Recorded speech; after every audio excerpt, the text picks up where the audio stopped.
Boleh kita mula Hari ni ramai pula orang Penuh bawah tu.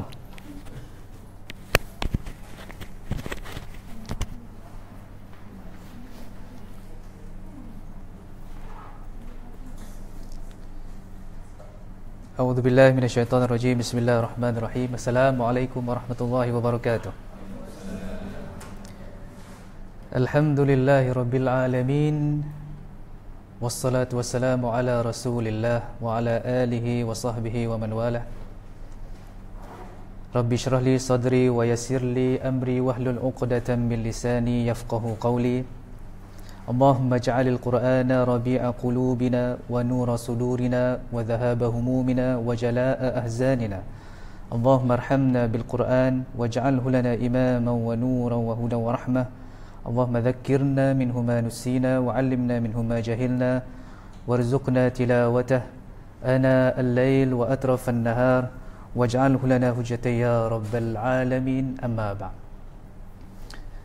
Apa khabar tuan-tuan, puan-puan sekalian? Alhamdulillah kita menyambung perbincangan tadabbur. Dan alhamdulillah kita melihat program-program tadabbur di Tadabbur Center semakin lama semakin mendapat perhatian daripada masyarakat. Jadi alhamdulillah tadi saya baru balik daripada program alumni di sekolah saya. Dia bila jumpa dia kata, "Oh ustaz tadabbur, ustaz tadabbur." So maksudnya tadabbur sudah melimpah ruah maklumat tentang kewujudan kami di sini. Jadi alhamdulillah kita akan meneruskan perjuangan memartabatkan Al-Quran sebagai salah satu wadah untuk kita mendekatkan diri dengan Allah Subhanahu Wa Taala. Jadi sebelum saya meneruskan perbincangan kita pada hari ini berkenaan dengan surah Al-Ikhlas, orang duk tanya saya, ustaz guna kitab apa bila refer tentang pandangan-pandangan yang saya utarakan sebelum ini. Dua kitab yang saya gunakan, yang pertama adalah Ala Tariq At-Tafsir Al-Bayani. Ala Tariq At-Tafsir Al-Bayani karangan Dr. Saleh As-Samarra'i, juga disebut As-Samirra'i. Samirra' ni merupakan satu tempat di Iraq. Samarra' berasal daripada perkataan surra man ra'a, gembira orang yang melihatnya. Jadi satu tempat di sana dinamakan sebagai Samarra'. Jadi dinisbahkan kepada syekh ini yang berada di sana. Jadi dia menamakan dirinya sebagai Dr. Fadil Saleh As-Samarra'i. Jadi ini adalah antara kitab rujukan utama saya, dan juga satu Al-Quran yang dinamakan sebagai Al-Quran Tadabbur wa Amal. Al-Quran Tadabbur wa Amal. Jadi dalam ni, kitab ini berbicara tentang bagaimana untuk kita berinteraksi dengan Al-Quran, cuma ia ditulis dalam bahasa Arab lah. Okey, insya-Allah saya sebenarnya sebelum dalam tahun lepas berniat untuk memulakan usaha terjemahan buku ini. Cuma cabarannya adalah saya menghadapi kesukaran untuk mendapatkan mereka-mereka yang mempunyai kepakaran untuk menterjemah. Jadi menterjemah ni sebenarnya lagi susah daripada menulis. Sebab menterjemah ni kita nak menjaga bahasa asal penulis itu sendiri. InsyaAllah doakan ini kita jadikan sebagai salah satu projek Tadabbur Center. Dan kalau ini berada di Malaysia, saya yakin ia akan menjadi panduan utama masyarakat kita di Malaysia ini. Sebab dia menerangkan contoh kat sini, bagaimana untuk kita berinteraksi dengan ayat, bagaimana untuk kita beramal dengan ayat. Dan dia utarakan juga soalan-soalan yang boleh menyebabkan kita berfikir tentang ayat tersebut. Jadi satu Quran yang saya rasa sangat baik untuk kita gunakan kalau yang ada kemahiran bahasa Arab lah. Tapi jangan risau, jangan bimbang, insya-Allah saya akan gunakan kitab ni sebagai rujukan untuk kita tadabbur surah-surah lazim, surah-surah yang selalu kita baca tapi kita belum ada kemampuan untuk memahaminya dengan lebih mendalam. Okey. Jadi jelas rujukan saya ni antara rujukan utama, dan salah satu rujukan lagi yang saya refer juga bila berkaitan dengan perbahasan perkataan maksud itu dan begini, saya refer kepada kitab Ad-Durrul Masun fi Ulumi Kitab Maknun yang dikarang oleh As-Samin Al-Halabi. Ini satu kitab yang besar sangat perbincangannya, cuma saya ringkaskan. Semoga bila dipaparkan di dalam PowerPoint, tuan-tuan boleh melihat dan juga mengambilnya dengan mudah. Jadi sebenarnya untuk menghidangkan Al-Quran kepada masyarakat memerlukan tenaga yang banyak untuk kita nak ringkaskan seringkas yang mungkin supaya masyarakat dapat apakah yang paling penting daripada Al-Quran itu. Okay? Jadi kalau nak bincang khilaf ni jadi banyak. Jadi di Tadabbur Center kita memilih dan kita telah membuat keputusan supaya kita memberikan kepada masyarakat bagaimana cara untuk kita beramal. So kita nak bincang banyaklah dari sudut khilaf itu, khilaf ini. Itu mungkin dalam level yang lebih tinggi kita boleh bincangkan perkara-perkara tersebut. Jadi baik, alhamdulillah kita telah sampai pada surah Al-Ikhlas pada hari ini. Jadi tuan-tuan, kalau tuan-tuan perhatikan surah An-Nas, kan, Qul a'udzu birabbin nas, dalam tu ada perkataan An-Nas.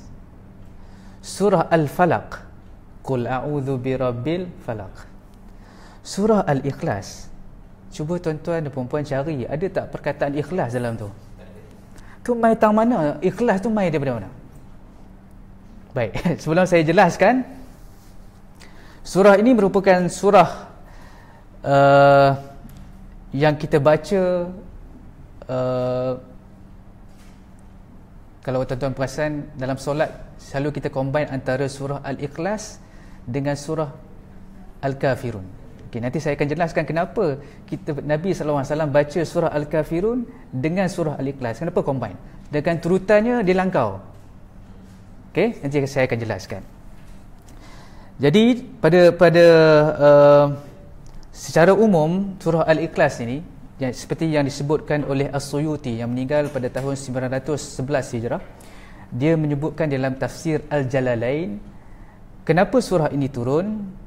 Sebab Nabi Muhammad SAW ditanya tentang sifat-sifat Tuhan, maka turunlah ayat ini menerangkan tentang Allah Subhanahu Wa Taala.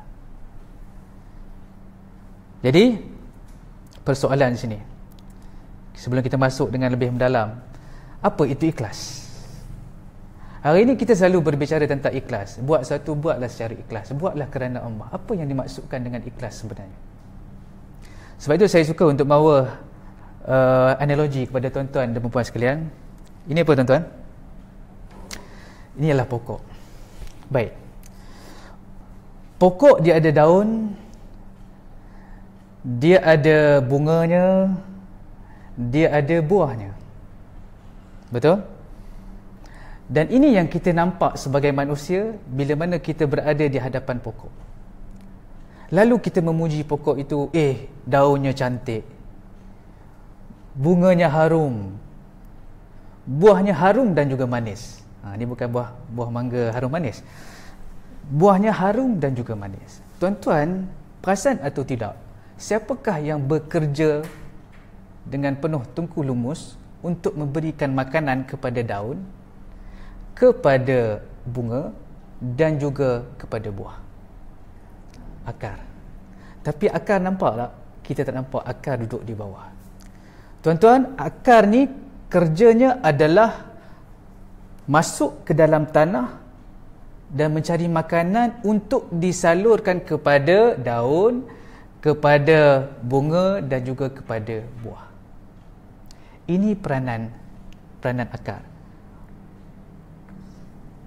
Tapi orang lebih suka akar ke orang lebih suka apa yang nampak secara jelas? Tuan-tuan, saya orang Perlis. Orang Perlis, tuan-tuan perasan lah, ada harum, mangga harum manis. Mangga harum manis ni satu ketika dulu tak ada harga pun. Tapi selepas itu orang mencuba, dan Perlis pun mempromosikan harum mangga ni sampai sekilo mencecah lebih kurang RM100 sampai sekarang. Sekilo mangga mencecah 100. Okey, jadi kita pun puji, kita kata buahnya manis, sedangkan yang membuat kerja menjadikan buah itu manis, buah itu sedap adalah akar. Tapi akar ni dia kisah ke tak? Dia tak kisah. Orang puji ke, orang kata apa, orang tak berikan penghargaan kepada dia, dia akan terus masuk ke dalam tanah dan mencari makanan dan terus menyalurkan kepada daun, kepada bunga dan juga kepada buah. Itulah ikhlas. Ikhlas ni buat sesuatu dia tidak mengharapkan perhargaan daripada kita, daripada orang lain. Tidak mengharapkan pujian, tidak mengharapkan orang bagi hadiah kepada kita, tapi dia akan terus bekerja dan bekerja, sebab itu adalah tanggungjawab dia. Itulah yang diperintahkan oleh Allah Subhanahu Wa Taala. Itulah sebab kita sebagai manusia melakukan sesuatu perlulah dilakukan secara ikhlas. Jadi analogi yang saya bawa ini, nak jadi ikhlas, jadilah seperti akar. Sebab akar kerjanya berada di dalam tanah. Masuk ke dalam tanah senang ke susah? Susah, tuan-tuan. Nak menerobos tanah-tanah itu memerlukan satu kuasa untuk terus mencari makanan, lalu disalurkan kepada daun, daun itu menjadi hijau. Disalurkan kepada bunga, bunga itu mekar, harum mewangi. Disalurkan kepada buah, buah itu manis, sedap untuk dimakan. Jadi inilah kita sebagai manusia, jadilah orang yang tidak mengharapkan ganjaran, tidak mengharapkan penghargaan, tetapi buat sesuatu sebab itu adalah tanggungjawab kita. Semoga apa yang kita buat itu diberikan ganjaran oleh Allah Subhanahu Wa Taala. Dan saya nak umpamakan surah Al-Ikhlas juga seperti, nak faham Al-Ikhlas, tengok surah Al-Ikhlas. Okey. Nak faham ikhlas, tengok surah Al-Ikhlas. Namanya Al-Ikhlas. Dalamnya ada tak perkataan Al-Ikhlas? Tak ada. Kesemuanya berbicara tentang Allah. Ada tak berbicara tentang manusia? Tidak. Kesemuanya berbicara tentang Allah. Jadi tuan-tuan, selagi mana kita menyebut sesuatu pekerjaan yang kita lakukan kepada orang lain untuk nak bagi tahu kita lah yang buat kerja itu, kita masih belum mencapai tahap ikhlas. Saya bagi ni ikhlas. Ikhlas ni saya bagi ni. Selagi kita menyebutnya, selagi itulah tahap ikhlas masih belum dicapai. Seperti mana surah Al-Ikhlas, tidak disebutkan langsung perkataan Al-Ikhlas di dalamnya, tapi ia mengandungi satu mesej yang sangat penting untuk kita mencari sumber ikhlas itu, iaitu Allah Subhanahu Wa Taala. Jadi tuan-tuan, inilah kadang-kadang kita menyebut tentang ikhlas ni, bila kita lakukan sesuatu, terdetik juga di hati kita, aku nak beritahu orang lah, sebenarnya aku je yang buat benda tu. Terdetik di hati kita untuk nak cuba bagi tahu orang. Okey? Bila kita terdetik untuk begitu, dia akan menjadi satu tekanan bila mana orang tak puji kita. Kenapa orang lain yang dapat pujian, bukan aku, sedangkan aku yang buat benda tu? Jadi ini, nak ikhlas ini merupakan satu perkara yang sangat susah. Sebut di bibir sangat senang, tapi nak buat itu sangat susah. Ya tuan. Ustaz, apabila surah ini turun, adakah latar zaman masa itu masyarakat di Mekah tu dia maksudnya konsep ketuhanan Ahad, Allah Samad tu di benda yang perlu diberitahu? Ya, sebab saya akan jelaskan perkataan Ahad, sebab masyarakat Arab tidak ada masalah mempercayai bahawa Allah itu adalah Allah, Allah itu adalah Tuhan. Cuma mereka bermasalah bila mana menjadikan Allah, mengadakan yang kedua dan juga yang ketiga, iaitu meletakkan yang setara dengan Allah Subhanahu Wa Taala. Mereka mengaku Allah itu Tuhan, tapi mereka ada juga Tuhan-Tuhan lain yang mereka sembah. Ini masalah mereka. Saya akan jelaskan dalam perkataan Al-Had. Okey? Jadi sebagai peneranganlah tentang surah Al-Ikhlas ini, melakukan sesuatu biar tak perlu untuk kita zahir kepada orang lain. Okey? Tidak perlu untuk kita zahir kepada orang lain. Sebab kalau kita zahirkan kepada orang dan kita mengharapkan pujian orang, kita akan rasa stres, kita akan rasa tension. Okey? That's why bila buat sesuatu, anggaplah bahawa ini sebagai tanggungjawab kita, sebagai satu usaha kita untuk memberikan sumbangan kepada Islam, sumbangan kepada masyarakat, melaksanakan tanggungjawab yang Allah Ta'ala berikan kepada kita. Jadi perbincangan tentang surah Al-Ikhlas ini perlu juga merujuk kepada surah-surah yang sebelumnya. Okey. Qul huwallahu ahad, Allahus samad, lam yalid wa lam yulad wa lam yakul lahu kufuwan ahad. Di penghujungnya semuanya berakhir dengan huruf dal. Dengan huruf dal. Tuan-tuan, dalam surah Al-Masad, tabbat yada abi lahabi wa tab ma a'na'an humaluhu wa ma kasab sayasla naran dhatal hab wa imra'atuhu hammalatal hatab fi jidiha hablum mim masad. Diakhiri dengan huruf dal. Kemudian surah Al-Ikhlas bermula dengan huruf dal dan juga keseluruhan surah tersebut berakhir dengan huruf dal. Ini yang kita namakan sebagai kesinambungan dari satu surah kepada surah yang lain. Surah Al-Masad berbicara tentang Abu Lahab ke Abu Jahal? Ada beza tak Abu Lahab dengan Abu Jahal? Abu Lahab adalah bapa saudara Nabi. Okey, Abu Jahal tak ada kena-mengena dengan Nabi SAW. So nanti itu kita terang dari sudut sirah lah. Saya tak nak terang panjang dari sudut perbezaan antara Abu Lahab dengan Abu Jahal. Cuma jangan confuse lah antara Abu Lahab dengan Abu Jahal. Dua orang yang berbeza. Baik. Pada surah Al-Masad, Allah Ta'ala sebenarnya menyampaikan satu mesej kepada Nabi SAW. Abu Lahab ni sikapnya sebelum Nabi SAW mengisytiharkan dia sebagai Rasul, dia sangat rapat dengan Nabi SAW. Tetapi apabila Nabi mengisytiharkan bahawa dia adalah Rasul, dia membawa agama Islam, maka Nabi menjadi musuhnya pada ketika itu.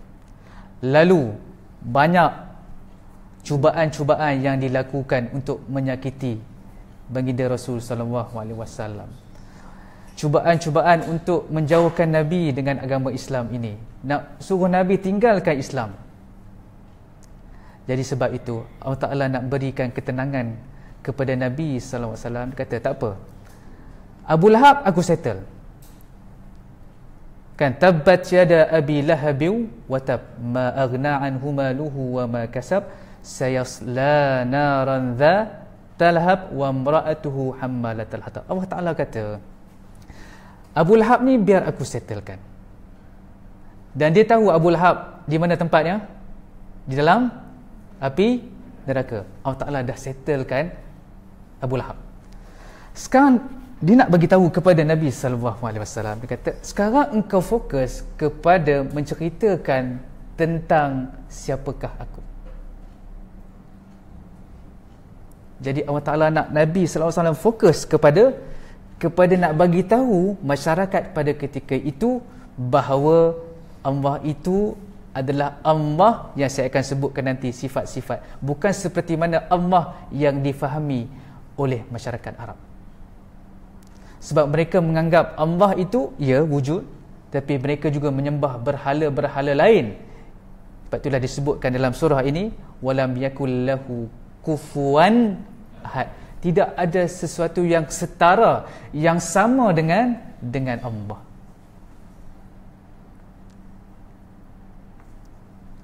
Okey?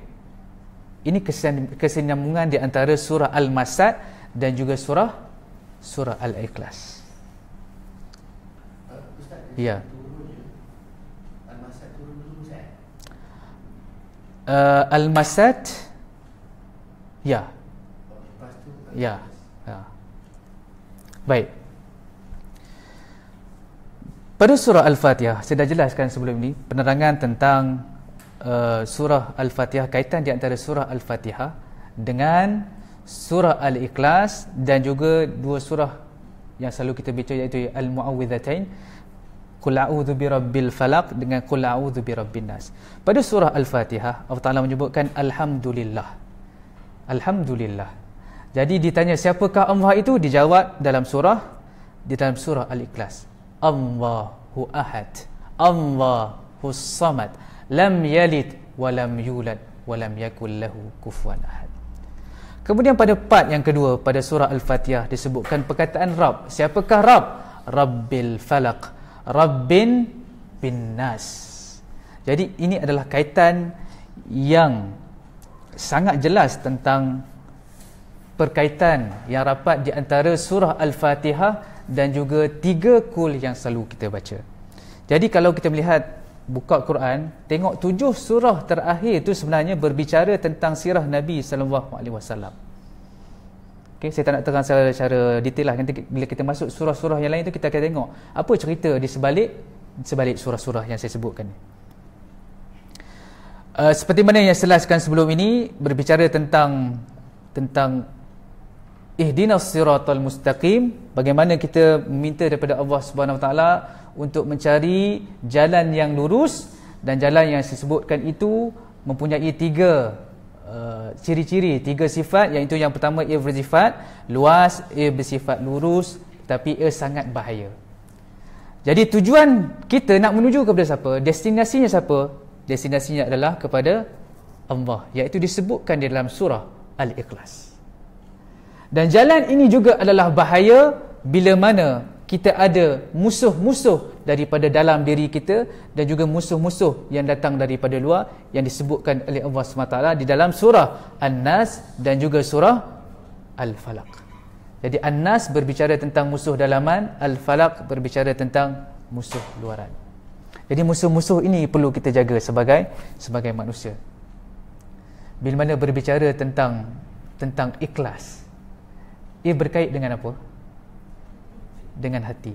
Dan saya sebutkan juga kenapa Allah Ta'ala menyebutkan qul a'udzu birabbin nas, malikin nas, ilahin nas. Minta pertolongan daripada 3 nama ni, Rabbin nas, malikin nas, ilahin nas. Sebab musuh dari dalam itu sangat bahaya. Lalu kita minta daripada 3 nama ini. Sedangkan qul a'udzu birabbil falaq bercerita tentang musuh luaran, hanya 1 nama saja yang kita minta pertolongan, qul a'udzu birabbil falaq. Sedangkan benda yang kita minta jauhi itu ada banyak perkara. Tetapi dalam surah An-Nas kita minta berlindung daripada satu perkara, iaitu min syarril waswasil khannas. Waswas al-khannas. Jadi waswas saya jelaskan. Waswas ini adalah salah satunya adalah bisikan. Bisikan waswas adalah sirah mubalaghah. Bila disebutkan waswas, bisikan itu bukan datang sekali, ia datang bertubi-tubi membisikkan kepada kita untuk kita tergelincir daripada landasan Allah SWT. Dan begitu juga dengan Al-Khannas. Sifat Al-Khannas ini adalah satu, dia suka mencari peluang, bijak mencari peluang. Yang keduanya, sifatnya adalah suka menggoda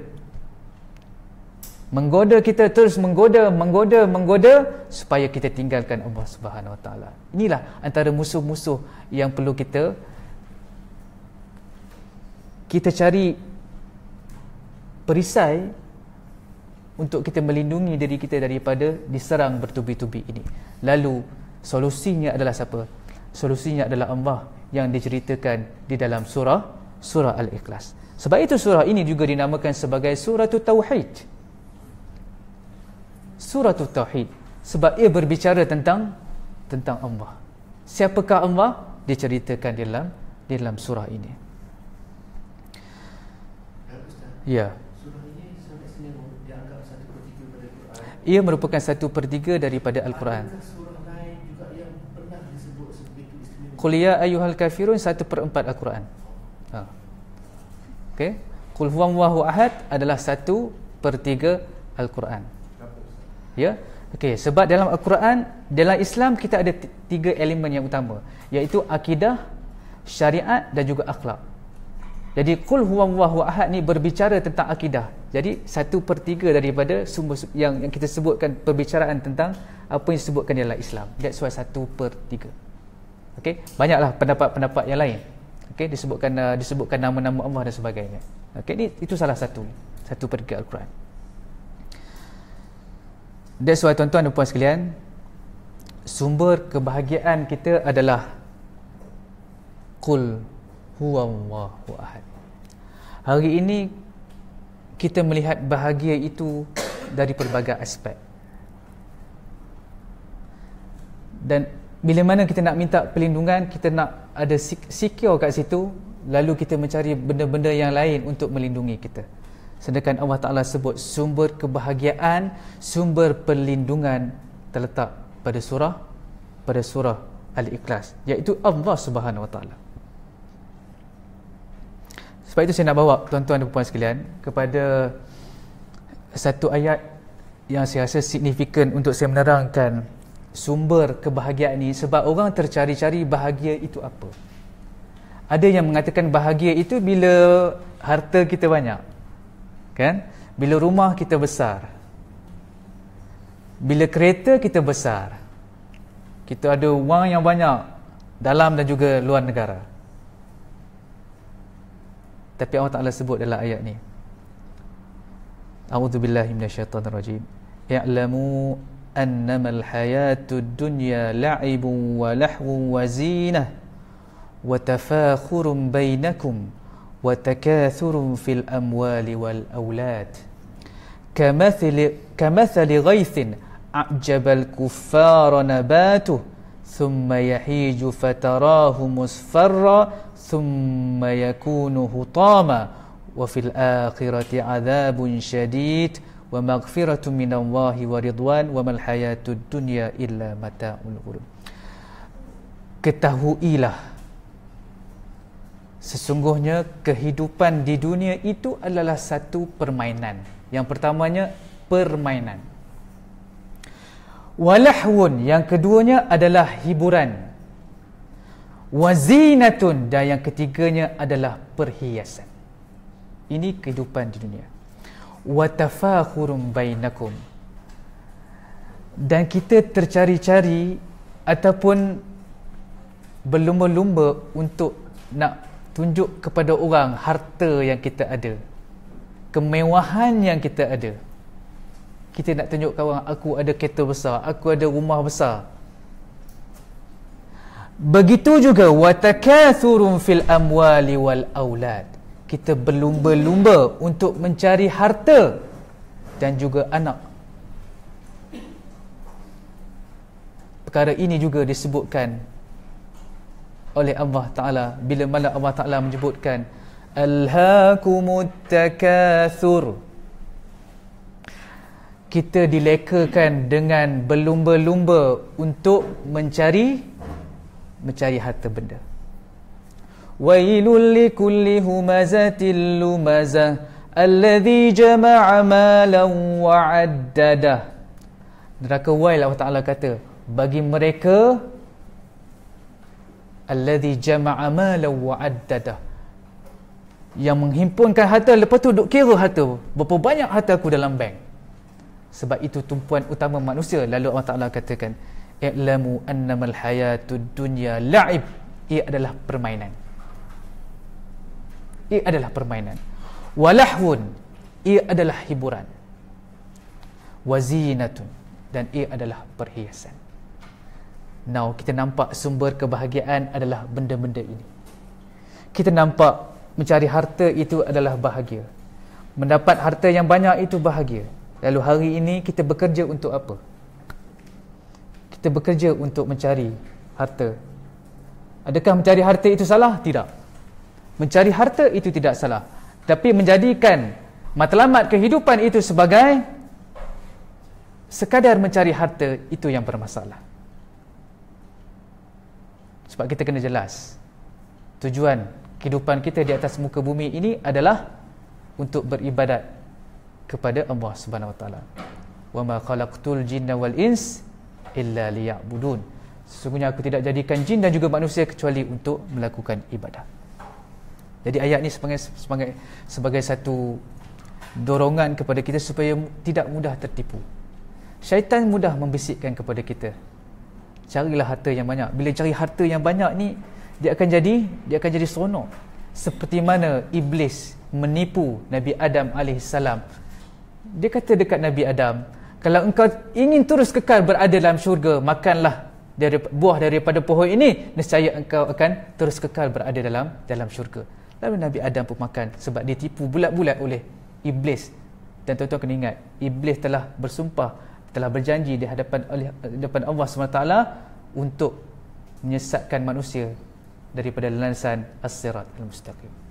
Jadi sangat bahaya apa yang disebutkan oleh Al-Quran berkenaan peranan iblis untuk menyesatkan manusia.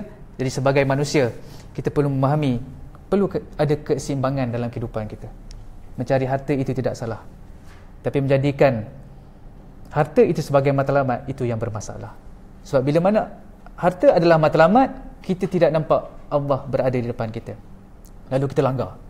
Yang mana kita rasa boleh dapat harta yang lebih, kita langgar, walaupun jelas Allah Ta'ala melarang kita daripada melakukan, sebagai contohnya riba, mengambil riba dan sebagainya, mencuri dan sebagainya. Baik tuan-tuan, yang mana? Yang nanti saya cek balik, okey? Nanti saya akan bagi. Okey. Baik. Tuan-tuan perasan, dalam solat kita combine qul ya ayyuhal kafirun dengan qul huwallahu ahad. Sebab ini yang dilakukan oleh Nabi sallallahu alaihi wasallam. Daripada Abu Hurairah, daripada Nabi sallallahu alaihi wasallam, kata Nabi, okey, kata Abu Hurairah, anna Rasulullah sallallahu alaihi wasallam qara'a fi rak'atay al-fajr qul ya ayyuhal kafirun wa qul huwallahu ahad. Okey, kebiasaan Nabi sallallahu alaihi wasallam solat fajar, solat subuh, dia akan baca qul ya ayyuhal kafirun dengan qul huwallahu ahad. Jadi Nabi combine di antara dua surah ini. Ya. Nampak macam pendek sangatlah. Dia bukannya baca setiap hari. So salah satu maksudnya solat fajar Nabi membacakan surah ini.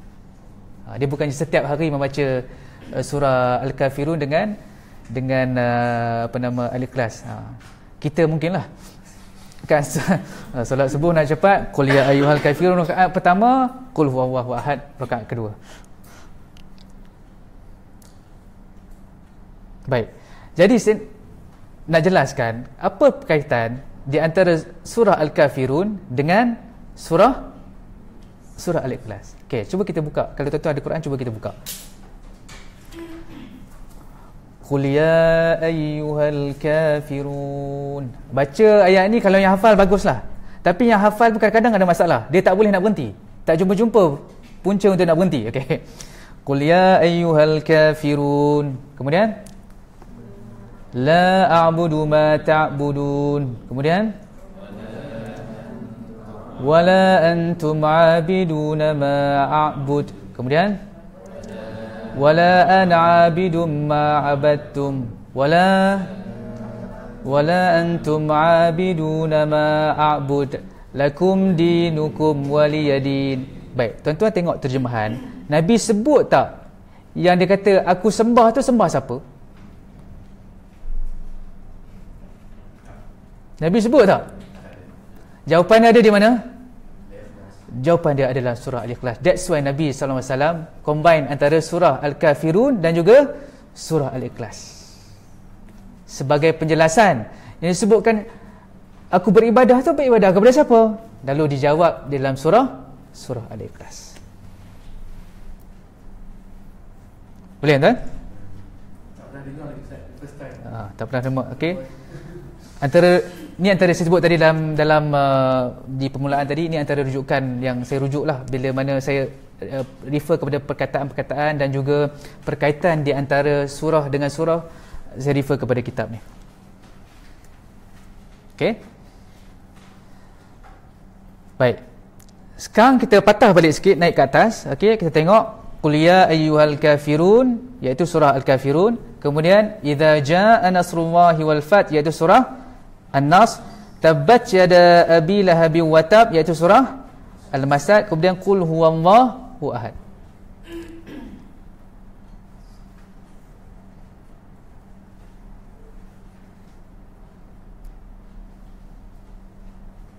Baik. Sekarang kita nak tengok perkaitan di antara surah Al-Kafirun, surah An-Nas, surah Al-Masad dengan surah Al-Ikhlas.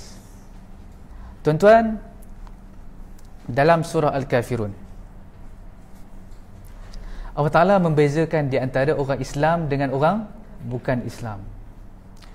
Mereka menggunakan Kaabah yang sama seperti mana orang Islam menggunakan Kaabah yang sama. Betul? Dan mereka juga mengakui kewujudan Allah Subhanahu Wa Ta'ala. Apa dalilnya? Dalam Quran disebutkan wala in sa'altahum man khalaqas samawati wal ard la yaqulunna Allah.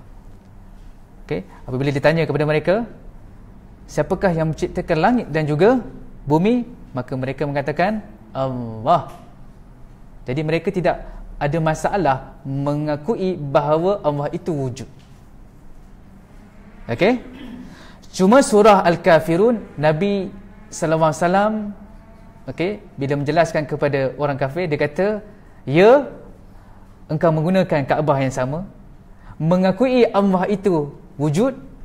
Orang Islam juga menggunakan Kaabah yang sama, mengakui Allah itu wujud, tapi agama engkau tidak sama dengan agama kami. Sebab apa? Qul huwallahu ahad. Masalah orang kafir pada ketika itu adalah mereka turut ada Tuhan-Tuhan lain yang mereka sembah selain Allah.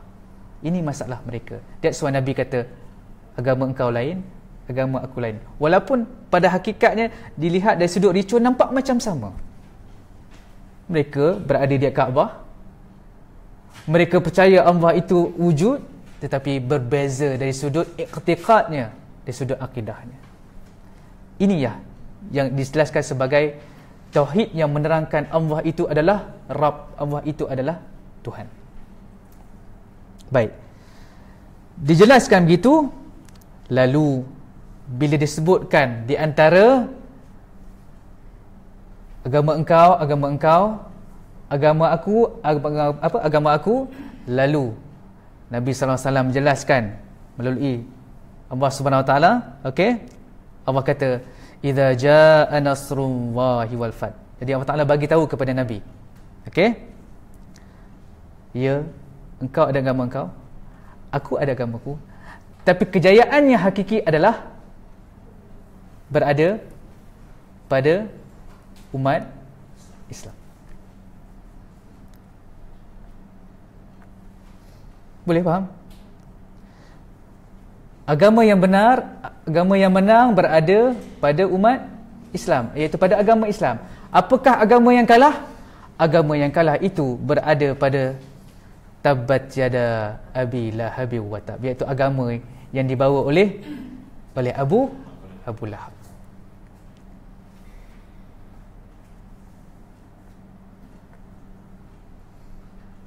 Jadi Allah jelaskan, agama engkau, agama aku.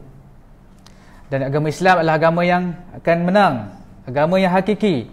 Dan agama yang akan kalah adalah agama Abu Lahab.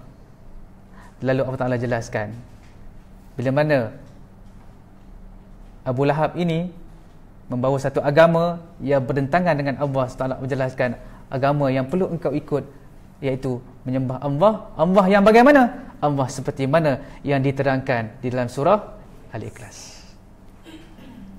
Kita nampak sekarang ni perkaitan di antara surah Al-Kafirun, surah An-Nas, surah Al-Masad dengan surah Al-Ikhlas. That's why kita nampak rentetan cerita-cerita tu dia saling berkait di antara satu sama lain. Seperti mana yang saya jelaskan, surah Al-Fatihah berkait dengan surah Al-Ikhlas, surah An-Nas dan juga surah Falaq. Begitu juga dengan surah Al-Ikhlas berkait juga dengan surah-surah yang sebelumnya. Okey? Dia tuan-tuan? That's why Qul huwallahu ahad adalah sentral kepada menerangkan siapakah Allah, agama yang macam mana yang bagaimanakah yang perlu kita ikut, agama yang mengikut Tuhan yang Allah Ta'ala katakan qul huwallahu ahad Allahus samad lam yalid wa lam yulad wa lam yakul lahu kufuwan ahad. Bukannya seperti Tuhan yang disebutkan oleh orang kafir dalam surah Al-Kafirun. Allah Ta'ala jelaskan kemenangan yang hakiki itu datang daripada umat Islam, dan janganlah ikut agama yang dibawa oleh Abu Lahab. Boleh tuan-tuan? Okey. Baik. Jadi qul huwallahu ahad ini, surah ini ta'dil thuluth al-Quran. Jadi saya dah jelaskan tadi, surah Al-Ikhlas ini merupakan 1/3 Al-Quran sebab kandungannya adalah berbicara tentang akidah. Dan dalam Islam kita ada akidah, syariat dan juga 3 komponen utama ini membentuk agama Islam. Jadi bila mana surah Al-Ikhlas berbicara tentang akidah, sebab itu dikatakan thuluth Al-Quran, iaitu 1/3 Al-Quran. Ya. Dalam surah ni qul huwallahu ahad, maknanya dia mengatakan Allah itu ahad, maknanya perkataan Allah tu dah diperkenalkan sebelum ini. Ya. Bila pertama kali Allah beritahu dia tu nama dia Allah, kan? Okey, bila pertama kali Sebab Iqra tu Allah ada guna rock dulu kan. Tak lagi nama Allah. okey. Sebab tuan, masyarakat jahiliah mereka telah kenal Allah itu dengan nama Allah. That's why Allah jelaskan siapakah Allah yang sebenar. So nama Allah tu well known. Orang Arab, kalau tuan-tuan pergi ke negara Arab, walaupun dia bukan Islam, sebutan Allah itu biasa. Sebutan Allah itu biasa. Begitu juga dalam masyarakat Arab. Tuan-tuan boleh tengok dalam syair-syair jahili, ada juga disebutkan perkataan Allah, walaupun masa itu Islam belum ada. Okey? Dan tadi saya sebutkan wala in sa'altahum man khalaqas samawati wal ard la yaqulunna Allah. Apabila mereka ditanya siapakah yang menciptakan langit dan juga bumi, lalu mereka jawab siapa? Allah. Jadi Allah tu dah that's why dia mengelilingi Kaabah. Sebab agama yang dibawa oleh Nabi Ibrahim alaihissalam. Jadi nama Allah itu dah dikenali. Cuma Allah perincikan sifat-sifat Allah yang bagaimana yang perlu kita fahami. Bukan seperti mana yang dipercayai oleh mereka-mereka yang kafir ini, yang mengatakan bahawa Allah itu ada anak, Allah itu ada penolong dan sebagainya. Okey? Jadi ayat ini menjelaskan siapakah Allah Subhanahu Wa Taala. Baik. Dan masalah utama yang di sini adalah, okey, masyarakat pada ketika itu mereka mengaku bahawa Allah itu adalah Tuhan, tapi masalah mereka mensyirikkannya dengan berhala-berhala yang lain. Mereka mengakui bahawa Allah itu adalah Tuhan, tapi mereka minta tolong selain daripada Allah SWT. Ini masalah utama yang Allah Ta'ala jelaskan, isu utama yang Allah Ta'ala jelaskan di dalam surah Al-Ikhlas. Qul huwallahu ahad. Bila mana Allah Ta'ala sebutkan qul, ada 2 perkara yang dia bagi tahu Nabi SAW, dan kita perlu ikut apa yang Allah Ta'ala bagi tahu kepada Nabi. Yang pertama, qul huwallahu ahad. Allah Ta'ala kata, belajarlah akidah. Yang pertama. Yang kedua, bila mana kau dah belajar akidah, sampaikanlah kepada orang lain. Sebab akidah adalah benda yang sangat-sangat penting dalam kehidupan kita. Saya jelaskan konsep in out dan juga out in. Perumpamaan yang saya sebutkan sebelum ni, kita bawa kereta laju dan kita tahu di depan tu ada AES. lalu kita perlahankan kenderaan kita. Sebab apa kita perlahan kenderaan kita? Sebab ada AS. Sebab kalau aku laju, kena saman. Tapi apa berlaku selepas saja kita melintasi AS tersebut? Kita meneruskan kelajuan kita.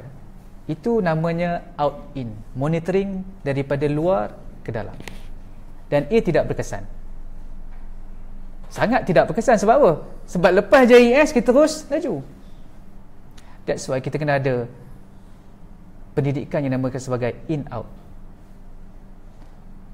Contoh kita faham bahawa kerajaan meletakkan ini contohlah, contoh. Ini bukan sebab dekat dengan pilihan raya ataupun yang sewaktu dengannya. AS, kenapa letak AS? Supaya nak bagi tahu kepada pemandu supaya berhati-hati di jalan raya. So kita faham konsep bila berada di jalan raya kita perlu berhati-hati dengan tidak membawa kereta dengan laju. Lalu kita akan bawa kereta dalam keadaan yang selamat, yang tidak berbahaya. Ini konsep in out. Konsep monitoring ibu bapa yang kalau kita perasan hari ini, konsep out in yang perlu kita ubah. Anak-anak depan kita seperti malaikat, ikut buat itu, buat ini, tapi di belakang kita dia buat benda yang tidak sepatutnya. Sebab apa? Mereka menganggap bila mak ayah tak ada di depan dia, aku boleh buatlah apa yang aku suka. Tapi kalau dia faham kenapa dia tak boleh buat benda tu, dia takkan buat walaupun mak ayah dia tak ada dengan dia. That's why ini konsep akidah ini yang perlu kita tekankan dalam kehidupan seharian kita. Meletakkan Allah dalam diri kita. Pergilah ke mana-mana negara sekalipun, di timur, di barat dan sebagainya, dia tidak akan lari daripada landasan as-sirat al-mustaqim.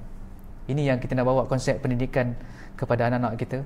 Semoga bila dia faham konsep ini, ke mana saja dia pergi, dia akan solat tanpa disuruh.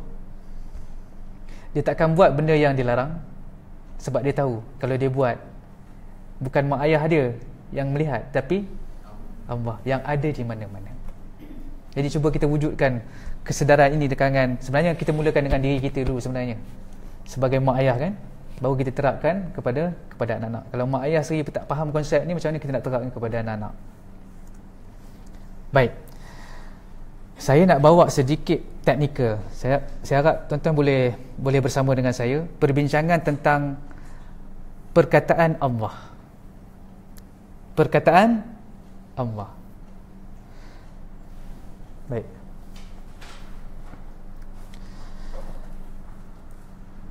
Okey, saya buka terus. Okey. Terdapat dua pandangan maksud asal perkataan Allah. Okey. Pandangan yang pertama mengatakan bahawa Allah itu berasal daripada perkataan ilah. La ilaha illallah, perkataan ilah. Lalu digabungkan ilah dengan al, maka menjadi Allah. Al campur ilah jadi Allah. Apa maksud perkataan ilah? Ada dua maksud. Ini dari sudut bahasa. Yang pertama, ilah bermaksud alaha ya'lahu. Alaha ya'lahu, kata kerja alaha ya'lahu, membentuk ilah. Alaha ya'lahu ilahan. Apa maksud alaha ya'lahu? Alaha ya'lahu maksud menyembah dan juga taat. Itu maksud dari sudut bahasa. Ilah juga datang daripada perkataan aliha ya'lahu. Tadi alaha, sekarang aliha. Maksud aliha ya'lahu iaitu anak kecil yang terlalu dahagakan susu ibunya. Tuan-tuan, kalau anak terlalu dahagakan susu ibunya, apa dia akan buat? Menangis. Dia akan buat apa jua supaya dia dapat susu. Okey. Sebab itu seseorang yang hidup di atas muka bumi, bila dia lost, dia terpaksa kembali kepada Allah, itu dinamakan sebagai aliha ya'lahu. Bila dia tak jumpa semua lain dah, dia terpaksa kembali kepada Allah, itu disebut sebagai aliha ya'lahu. Tapi kalau alaha ya'lahu, maksudnya menyembah dan juga taat. Ustaz, kalau alaha tu masdar dia apa Ustaz? Sama juga.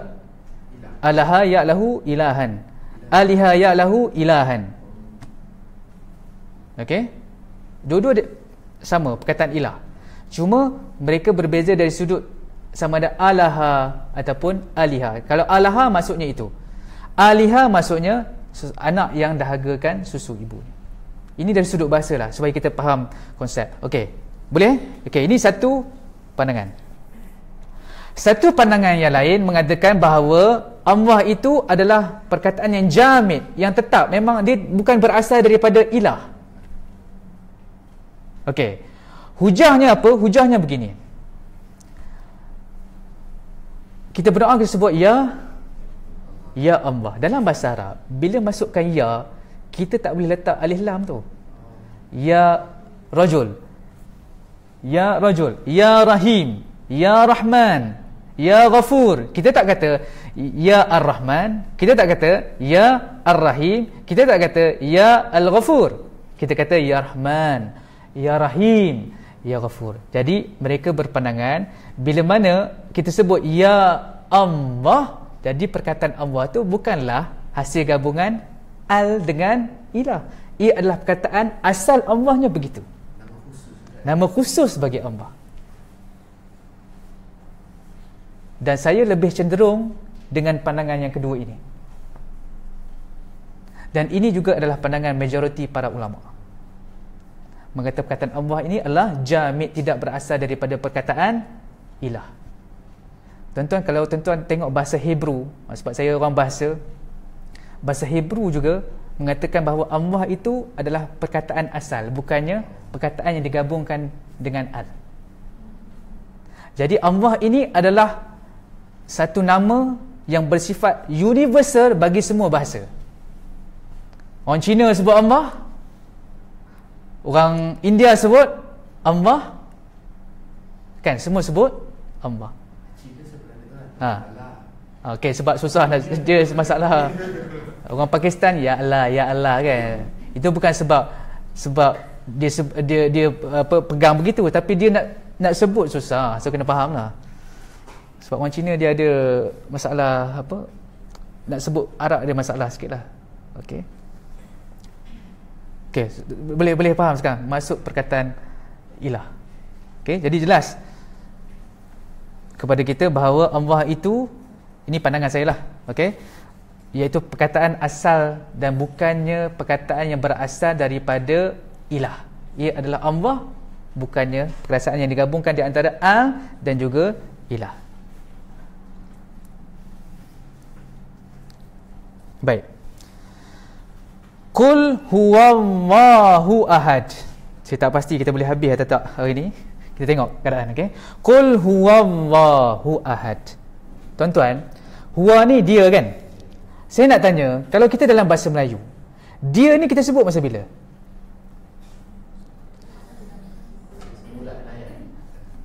Okey, saya kata dia pergi kedai. Dia pergi kedai. Sekarang apa yang terfikir dalam kepala tuan-tuan sekalian? Betul, orang ketiga. Saya kata dia pergi kedai. Persoalan tuan-tuan sekarang apa? Siapakah dia? Maksudnya kena sebut nama orang tu dulu, baru sebut dia. Okey, boleh faham sekarang? Kena sebut nama dulu baru dia. Sekarang ni Allah Ta'ala sebutkan dia dulu baru Allah. Dalam bahasa Arab dipanggil sebagai dhamir asy-syad, alif shin, shin alif ada hamzah ke atas, nun, syad. Dhamir syad ni, maksud dhamir syad ni adalah satu dhamir yang walaupun tak sebut namanya tapi orang dah kenal. Itu dhamirus syad ni. Sebab bila qul huwallahu ahad, kita dah tahu huwa tu siapa? Huwa tu Allah. Ini antara keindahan bahasa Arab. Okey, dan tujuan digunakan dhamirus sya'ni ini adalah untuk yang pertama nak mengagungkan Allah Subhanahu taala. Yang kedua nak menunjukkan kebesaran Allah Subhanahu taala. Lalu digunakan dhamirus sya'ni nak menjelaskan huwa itu adalah Allah dan Allah itu maha agung dan juga maha tinggi. Sonok tuan-tuan bila kita faham bahasa Arab.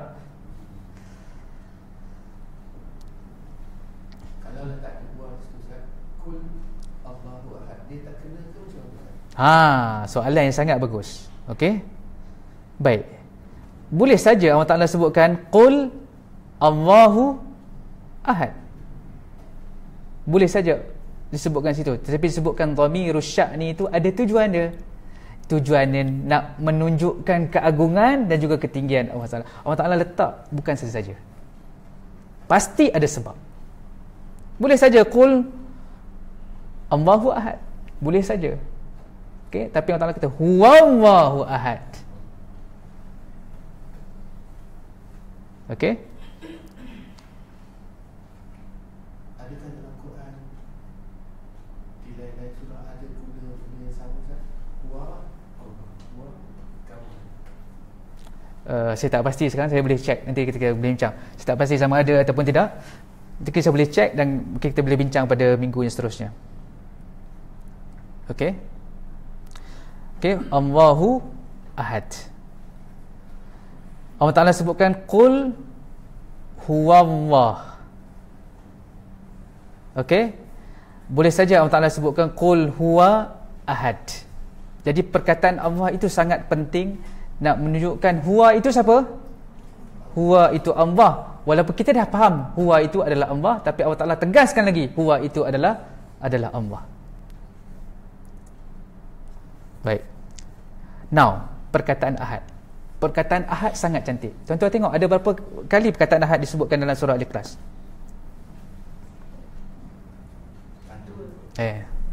Dua. Qul huwallahu ahad. Lepas tu yang hujung sekali walam yakul lahu kufuwan ahad. Ahad kan? Makna sama tak? Tuan-tuan, perkataan sama, makna tak sama.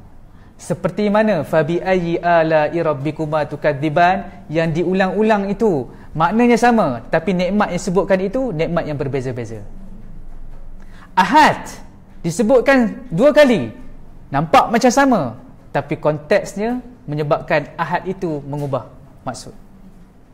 Jadi kita tak boleh generalize. Jumpa satu perkataan, kita pegang ahad maksudnya begini, tapi tengok dalam ayat lain, dalam surah lain ada juga perkataan ahad, tapi kenapa maksud lain? Sebab konteksnya berbeza. Baik, kita pergi satu-satu. Qul huwallahu ahad. Baik, perkataan ahad. Ahad ni satu kan? Kalau kita belajar bahasa Arab, wahid, ithnan, thalatha, arba'a, khamsah. Perkataan wahid. Wahid satu. Ahad kalau ada pertama mesti ada kedua. That's why dalam bahasa Melayu kita terjemahkan sebagai ESA. Esa. Cuma kita faham tak Esa tu apa? Okey? Sebab kalau kita sebut satu, dia ada dua dan tiga. That's why terjemahkan sebagai Esa supaya tidak menunjukkan nombor bilangan. Kan? Sebab kalau kita kata Allah itu satu kan? Satu pasti ada dua. Dia tunggal. Nak kata tunggal pun ada. Tunggal boleh ke? Tunggal. Mungkin kita bincangkan dari sudut bahasa Melayu pula lah kot. Terjemahan bahasa Melayu apa yang lebih tepat. Okey, Esa ke tunggal ke, mungkin ada perbincangan. Saya rasa ada sebab kenapa penterjemah meletakkan Esa tak gunakan tunggal. Mesti ada sebab. Okey.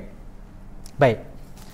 Sekarang ni saya nak bezakan antara ahad dengan wahid. Saya buat contoh macam ni. Laisa wahidun mawjudan fil masjid. Laisa, ni bukan surah tak, saya ayat bahasa Arab. Laisa wahidun mawjudan fil masjid. Terjemahannya, tidak ada seorang di dalam masjid. Tidak ada seorang di dalam masjid. Mungkin ada 2, mungkin ada 3, mungkin ada 4. Itu perkataan wahid. Tapi kalau saya tukar, laisa ahadun maujudan fil masjid, tak ada seorang pun dalam masjid tu. Okey, saya ulang balik. Okey. Laisa wahidun maujudan fil masjid. Tidak ada seorang dalam masjid. Mungkin ada 2, mungkin ada 3, mungkin ada 4, ataupun mungkin ada banyak. Tapi kalau saya kata laisa ahadun maujudan fil masjid, tidak ada seorang pun dalam masjid. Sekarang tuan-tuan boleh bezakan perkataan wahid dengan ahad. Okey. Dan ahadun ini digunakan khusus untuk yang berilmu dan juga berakal. Yang berilmu dan juga berakal. Manakala wahidun digunakan untuk yang berakal dan tidak berakal. Dia combine sekali lah. Kita kata kitabun wahidun, rajulun wahidun. Okey. Tapi ahadun ini dikhususkan untuk sesuatu yang berilmu dan juga berakal. Saya akan jelaskan nanti apakah yang dimaksudkan dengan berilmu dan juga berakal ni. Boleh tuan? Agak berat ke? Saya masukkan teknikal bahasa Arab supaya kita dapat menghargai setiap perkataan yang Allah Ta'ala sebutkan dalam Quran. Dan Allah Ta'ala sebut bukan sengaja, pasti ada sebab. Okey. Dan ahad ini bermaksud 3 perkara, iaitu hayyun, alimun, wahidun. Dia ada 3 elemen. Yang pertama hayyun. Okey, saya terangkan sini lah senang. Okey.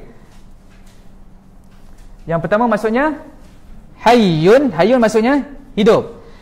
Yang kedua maksudnya alimun. Maksudnya apa? Alimun, mengetahui. Dan yang ketiga maksudnya wahidun. Maksud wahid tu ada dalam ahad, tapi dia perlu ada syarat-syaratnya, iaitu disiplinnya, iaitu wahid itu tidak bermaksud satu. Sebab kita faham kadang-kadang tunggal kan. Tunggal tu maksudnya apa? Kalau kita faham ada satu lah. Tapi kita tak kata satu yang ada 2, yang ada 3. Tapi satu yang tidak ada 2, yang tidak ada 3. Boleh faham? Okey. Jadi dia digabungkan di antara hayyun, wahidun dan juga alimun. Kenapa hayyun? Sebab disebutkan lam yalid wa lam yulad. Ini adalah sifat orang yang hidup. Sesuatu, bukan orang, sesuatu yang hidup. Manusia beranak dan diberanakkan. Okey, ni sifat. Okey. Tapi bukan nak kata Allah itu beranak dan ni menunjukkan sifat yang ada pada Allah Ta'ala. Okey, bukan sifat lam yalid wa lam yulad itu, tetapi sifat hayyun itu. Okey. Alimun, Allahus Samad. Apa maksud alimun? Mengetahui. Apa maksud as-samad? As-samad bermaksud Allah Ta'ala tak perlukan kita, tetapi kita perlukan Allah. Sebab Allah Ta'ala Maha mengetahui.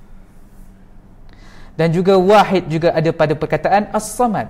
Bila mana Allah Ta'ala tak perlukan makhluk yang lain, maka dia bersifat apa? Bersifat wahid, satu-satunya. Okey, konsep ni nampak macam teknikal. It's very technical. Cuma okey, kita akan jelaskan. Okey. Okey. Okey, jadi ahad ini, okey, wahid masuk dalam makna ahad. Tapi ahad tidak masuk dalam makna wahid. Boleh faham? Susah sikit. Dia main sekarang ni dia panggil apa? Kalau dalam dulu kita belajar pengajian am, kita panggil apa? Bukan nak kuliah mantik, apa kita panggil? Logik. Apa? Saya pun tak ingat. Okey.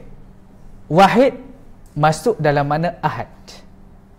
Sebab dia antara komponen ahad tadi. Wahid antara komponen ahad. Tetapi ahad tu tak masuk dalam makna wahid. Kalau ahad tu masuk dalam makna wahid, dia akan menjadi wahid tu ada 2, ada 3.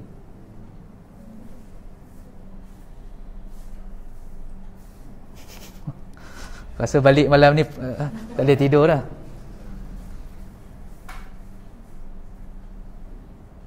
Jadi Allahu Ahad itu bermaksud Allah itu Esa, Esa yang bukan satu yang ada dua, ada tiga. Sebab itu kita terjemahkan Esa, dia hidup dan juga bijaksana.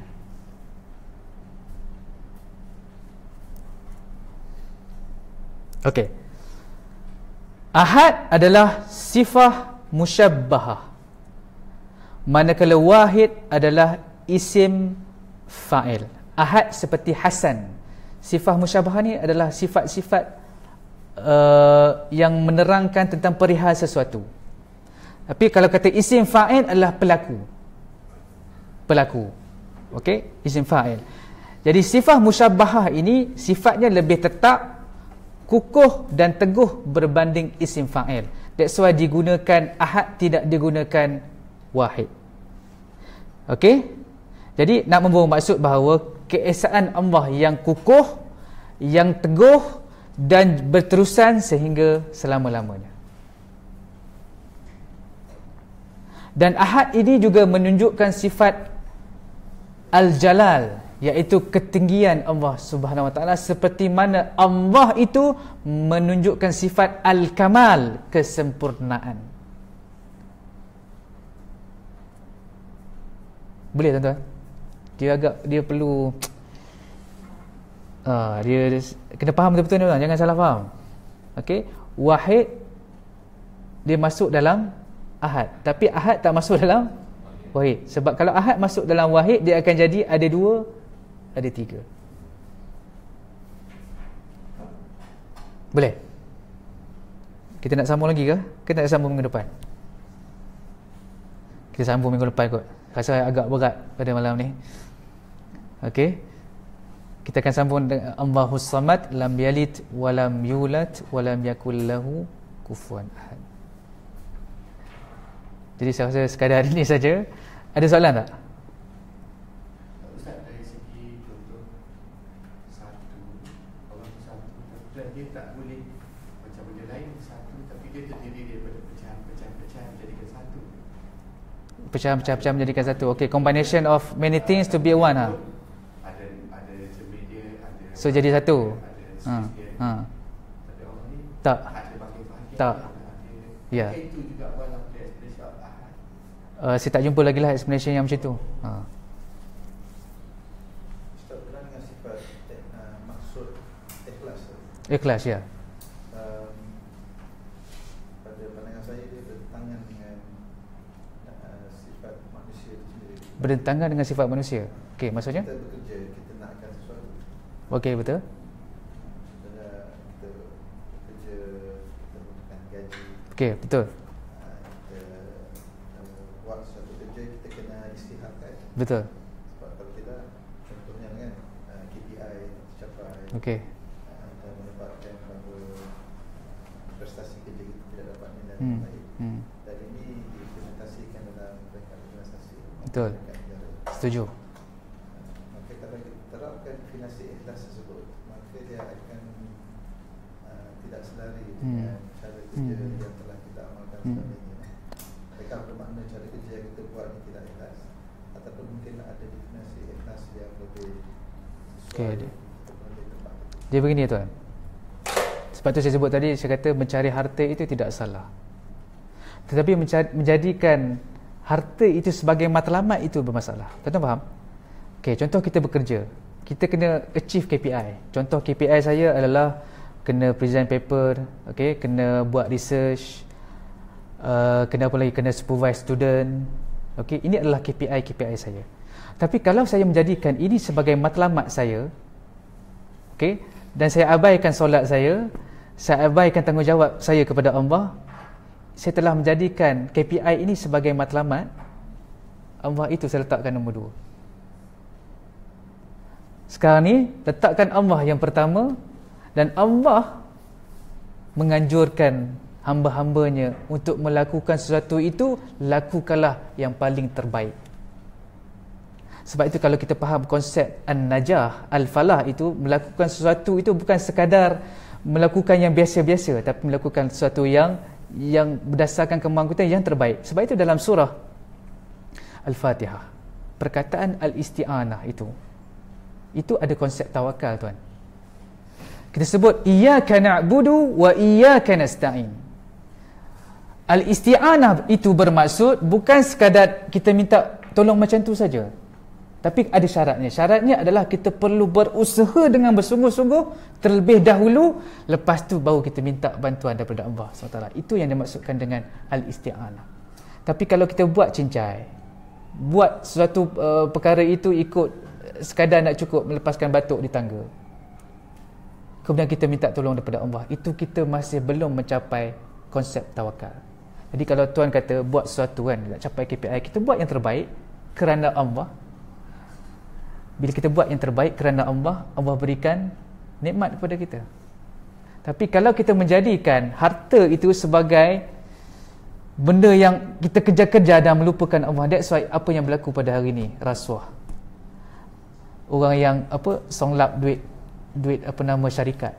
Sebab apa? Dia tidak meletakkan harta itu hanya sebagai wasilah nak menuju kepada Allah, tapi dia meletakkan harta itu sebagai matlamat. Itu masalah. Iyyaka na'budu, ibadah itu adalah matlamat. Nasta'in, itu adalah wasilah, cara.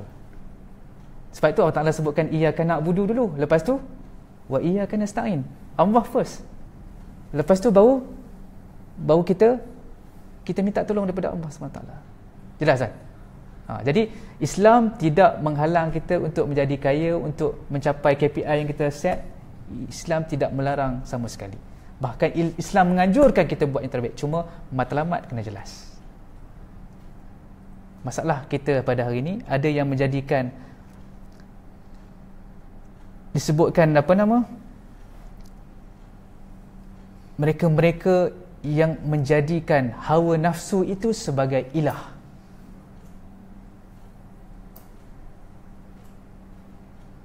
Tattakhizuna ilahahu hawahu. Tattakhizuna, saya tak ingat dah ayat tu. Maksudnya begini, mereka yang menjadikan hawa nafsu itu sebagai ilah. Maksudnya, bila hawa nafsu suruh, dia akan terus ikut tanpa dia berfikir, tanpa panduan daripada hati. Itu menjadikan hawa nafsu itu sebagai Tuhan. Boleh kan? Jadi kalau kita boleh kembalikan tentang realiti semasa, simple, dalam kita lakukan pekerjaan, memerlukan gaji. Betul. Kita melakukan pekerjaan kerana Allah. Kerana Allah. Gaji kita tu adalah sebagai alat untuk mencapai. Yes. Jadi kalau kita tak dapat gaji untuk nak makan, macam mana kita nak beribadah dan sebagainya, kan? Dan kita dapat duit yang banyak, kita boleh bantu orang lain. Okey. Ada juga orang menggunakan tafsir ikhlas ni, iaitu anda tak perlu gaji lah, ikhlaskan Allah. Tak, tuan. Itu masalah kita pada hari ni kan. Kita kata buat ikhlas kan, so tak perlu. Tuan-tuan lah, ini yang berlaku pada setengah yang ustaz yang full time dengan ceramah. Saya bagi contoh lah, okey. Macam saya tak ada masalah sebab saya pensyarah, okey. Mungkin ada setengah ustaz yang meletakkan amount tertentu untuk dia pergi berceramah. Tuan-tuan kena faham, mungkin dia datang daripada Johor, dia datang daripada Kedah. Jadi perlu fikirkan juga dari sudut minyaknya, tolnya, kan. Kalau kita kata, ustaz ni kan demand kan ikhlas kerana Allah, kita boleh tak kalau kita duduk tempat dia, kita buat benda yang sama? That's why kena faham dari sudut tu lah. Jadi kalau orang kata ikhlas ni, kena faham matlamatnya, dan benda-benda ini adalah wasilah untuk kita menuju kepada Allah SWT. Okey, jelas Ya.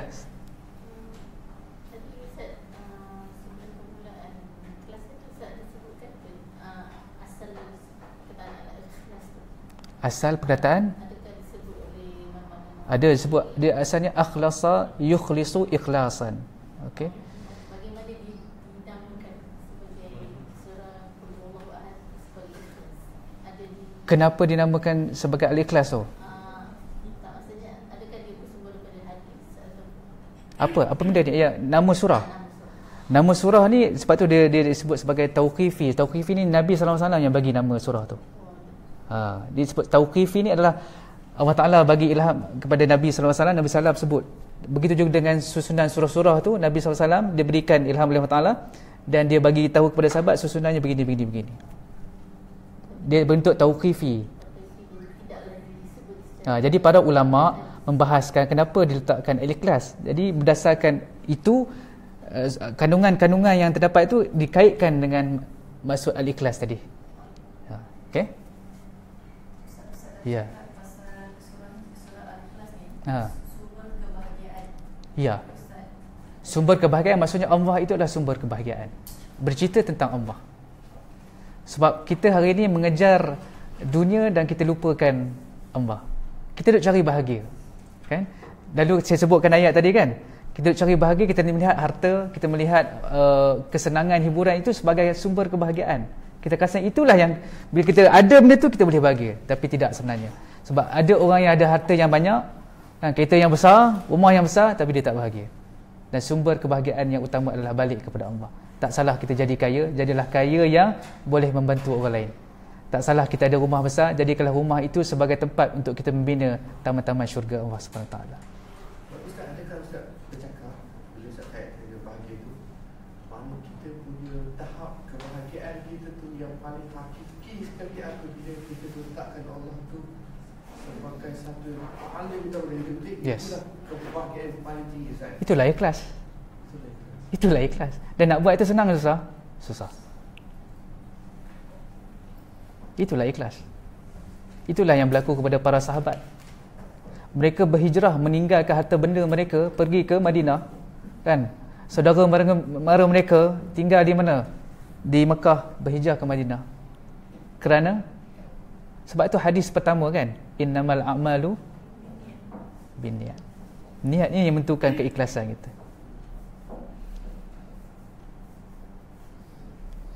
Boleh kan? Sebab kita duk mencari sumber bahagia ni, kita duk cari fizikal. Dan kita pun masalah kita, bila mana kita nampak orang yang ada harta banyak itu, kita rasa dia bahagia. Dan kita pun nak jadi macam dia supaya kita rasa bahagia. Sedangkan bahagia itu bukan itu sumbernya. Harta yang kita ada itu adalah sebagai wasilah untuk menuju kepada Allah SWT. Itu kita jelas dalam kehidupan kita. Okey? Boleh tuan-tuan? Hari ini surah yang berat sebab melibatkan tauhid. Surah An-Nas, surah Al-Falaq okey lagi. Surah At-Tauhid ni kita kena slow supaya kita faham. Okey? Saya takut malam ni tak boleh tidur lah, kata fikir. Ahad wahid kan. Okey. Okey, jadi saya rasa sekadar ini saja. InsyaAllah kita bersambung pada minggu hadapan. Kita sambung pada ayat yang seterusnya, iaitu Allahus Samad. Dan juga kalau ada kesempatan kita akan habiskan lah, insyaAllah. Okey. Jadi terima kasih kepada tuan-tuan dan perempuan semua yang sudi menghadirkan diri, juga kepada tuan-tuan dan perempuan yang menonton di laman FB. Semoga kita mendapat petunjuk dan juga hidayah kepada Allah Subhanahu Wa Taala. Kita nak mengamalkan seperti mana tuntutan yang terdapat dalam surah Al-Fatihah. Okey, 4 ayat pertama berbicara tentang ilmu, dan ayat-ayat yang seterusnya berbicara tentang beramal. Jadi kehidupan kita ini, 2 perkara yang perlu kita tekankan adalah cari ilmu, lepas tu kena beramal. Jangan berhenti sekadar mencari ilmu tetapi tidak beramal, dan jangan beramal tanpa ilmu. Bila mana kita mencari ilmu kemudian beramal, inilah yang telah dilalui oleh para nabi, para siddiqin, para syuhada dan juga salihin. Tapi mereka-mereka yang beramal tanpa ilmu, Allah Ta'ala sebutkan ad-dhalin, mereka yang sesat. Dan mereka-mereka yang ada ilmu tapi tidak beramal, mereka inilah golongan al-maghdub yang dimurkai oleh Allah SWT. Okay, semoga kita mendapat hidayah Allah SWT. Sekadar ini saja. Wassalamualaikum warahmatullahi wabarakatuh. Wa ala ali Muhammad kama sallaita ala Ibrahim wa ala ali Ibrahim fil alamin innaka Hamidum Majid. Assalamualaikum warahmatullahi wabarakatuh.